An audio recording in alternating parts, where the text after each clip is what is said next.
and there's even a PlayStation in the corner. Yeah, nah, that would definitely never happen.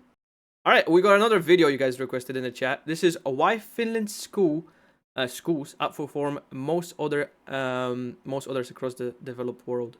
So this will be kind of interesting because I got experience from like 2 countries, you know,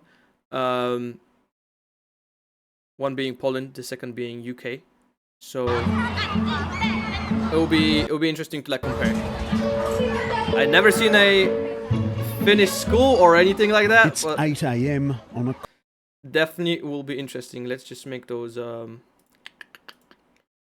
how'd you make those subtitles bigger? No. Options. There you go. Cold morning in the suburbs of Helsinki. And these primary school children are getting ready for class.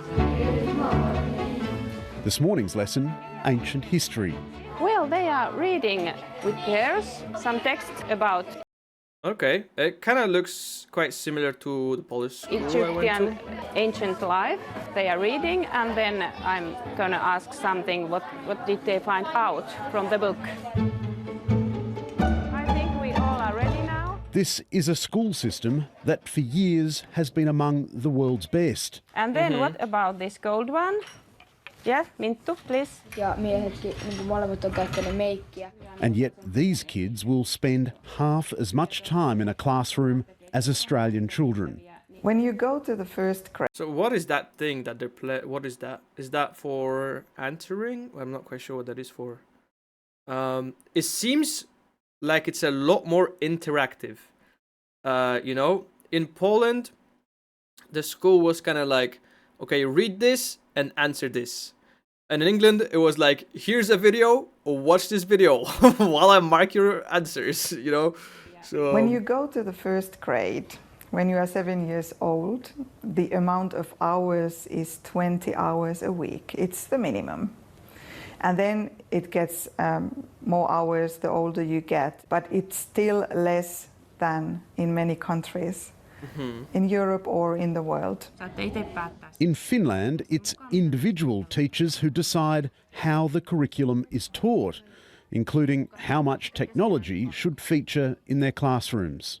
Me tehdään sellaista pyramidiprojektia. Okay, so they're doing a pyramid project. Esim. Nyt me kirjoitetaan I was wondering what's that thing. hieroglyfeillä meidän nimet paperille ja sitten me tehdään classroomista tehtäviä.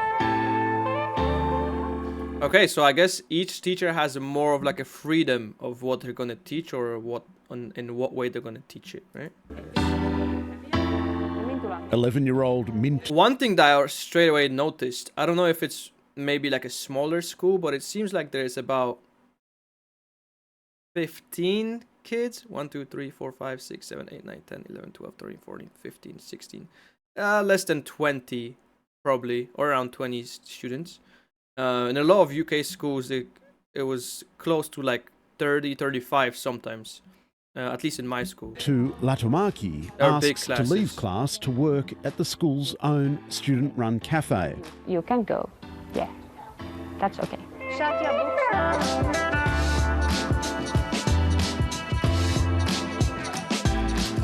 Hello. Wait, they're selling... Yo! Oh my god, I would love to do that. They're actually running the cafeteria. For the cameraman, 1 cake for me, and 2 coffees. How much is it? €2 and 60 cents. They can speak English! What?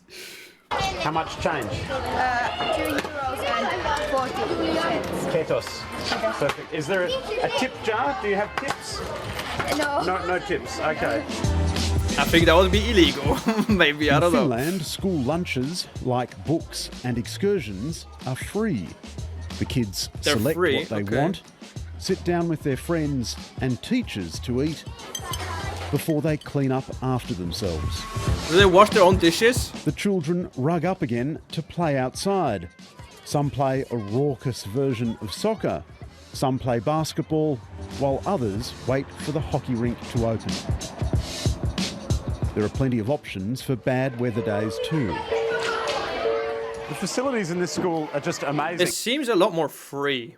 It's not very strict. You know, in England, you just kind of come in, you'll do your first lesson or 2 lessons, go on a break, go 2 lessons, go on a break, go lesson, and then leave.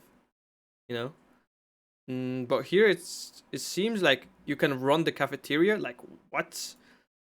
Outside, we saw an ice skating rink, and in here, where the kids can play at lunchtime, there's a ping pong table, a pool table, and in here. And see, we always kind of had access to these when I was in the UK school, but it was either always destroyed, missing parts, or put away. Play at lunchtime, there's a ping pong table, a pool table, and in here, for the cold winter days, they've got a room full of bean bags and couches, and there's even a PlayStation in the corner. Yeah, nah, that would definitely never happen.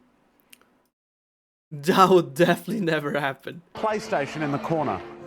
Crazy. It seems like it's such a rich school, you must get more money than other schools. No, we don't. It saves money for everyone, actually. They take and borrow books. In Finland, so nice. schools are not allowed to raise private funds or to That looks charge so fees well kept, from bro. parents. All schools are equitably funded from taxation. And in our system, everything is free for the students, actually. We don't collect about any money university? from the parents. We want our schools to be equal and have the equal opportunities to arrange the education. So therefore also the finance system need to be equal and treat equally all the schools. Ja sitten tuossa tulee 16. Mintu Latumaki's older brother Levi is in year 7, and this afternoon he's got maths. We have, like the last chapter before we have the Another thing I wanted to like kind of talk about. I feel like teaching in the UK. So I moved when I was in year 7. From Polish school to English school was in year 7. A lot of the things that they were teaching was like kind of behind of what I was already taught in Poland. So the first year or first 2 years, I like already knew what we were getting taught, and like the English, I guess, teaching was like behind on like the subjects that I've the already next done. exam. There are regular And this seems pretty advanced, or like, you know, exams in Finland, but the results of these tests are like not... we definitely didn't do like fractions like this in year 7 in UK. We did those like later on. Tests are not published and shared. We have national tests, but the big difference is we don't compare schools that this is not good school, this is bad school. We just use the information that we evaluate ourselves. But perhaps the single biggest difference in Finnish education is the standard of teaching.